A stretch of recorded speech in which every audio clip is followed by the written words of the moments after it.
ঘোড়দৌড় আবহমান বাংলার ঐতিহ্য। গতিময় উত্তেজনাপূর্ণ এই প্রতিযোগিতা গ্রামের সহজ সরল মানুষদের নির্মল আনন্দ যোগায় এখনও। আধুনিক জীবনে নানা ব্যস্ততা ও প্রযুক্তি নির্ভর নানা বিনোদন উপকরণের ভিড়ে ঘোড়দৌড় আগের তুলনায় কম হলেও ঐতিহ্য ধরে রাখতে কিছু কিছু গ্রামে এখনও আয়োজন হয় এসব প্রতিযোগিতার। উৎসবমুখর পরিবেশে 5 জানুয়ারি যশোরের বালিয়াডাঙ্গা গ্রামে অনুষ্ঠিত হয় ঘোড়দৌড়।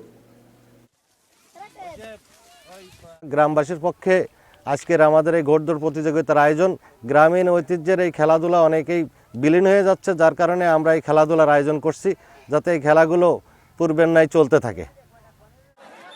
প্রতিযোগিতায় প্রথমতে ছোটার সময় ঘোড়া হালকা রাখতে এই অঞ্চলে দৌড়ে ঘোড়সওয়ার হয়ে অংশ নেয় দুরন্ত সাহসী শিশুরা। ঝুঁকিপূর্ণ দৌড়ে অংশ নেওয়া অনেকের কাছে ভয়ের মনে হলেও এসব শিশুরা কোনো ভয় পায় না, বরং আনন্দই পেয়ে থাকে। আমার নাম সাগর। আমি 7 বছর থেকে ঘোড়দৌড় প্রতিযোগিতায় অংশগ্রহণ করতেছি। আমাদের বাড়ি মাগুরা গাংনি, মাগুরা থেকে এসেছে ঘোড়দৌড় প্রতিযোগিতায়। আমি অনেক জায়গায় ফার্স্ট হই, অনেক জায়গায় পুরস্কার পাই। ঘোড়া দৌড়াতে আমার কোনো ভয় লাগে না, আরও আনন্দ লাগে। ঘোড়দৌড় নিয়ে গ্রামের মানুষদের উৎসাহের কমতি থাকে না। শিশু থেকে বৃদ্ধ সকলে সমান উৎসাহ নিয়ে ছুটতে থাকে ঘোড়দৌড়ের মাঠের দিকে। দৌড় শুরুর আগে প্রথমে ঘোড়াগুলোকে নিয়ে হেঁটে প্রদক্ষিণ করা হয় নির্দিষ্ট পথে। এভাবেই ঘোড়াকে তার দৌড়ানোর পথ চেনানো হয়। পথের দুপাশে অপেক্ষা করেন হাজার হাজার দর্শক। কখন শুরু হবে দৌড়? দর্শকদের অপেক্ষার পালা শেষ হয়, শুরু হয় দৌড়। তুমুল উত্তেজনায় ফেটে পড়ে সব বয়সী দর্শক।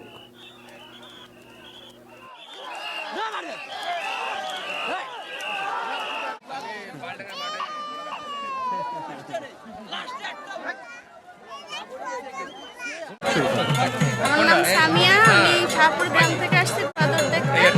ছোটবেলায় দেখছি, তখন আনন্দ পাইছি।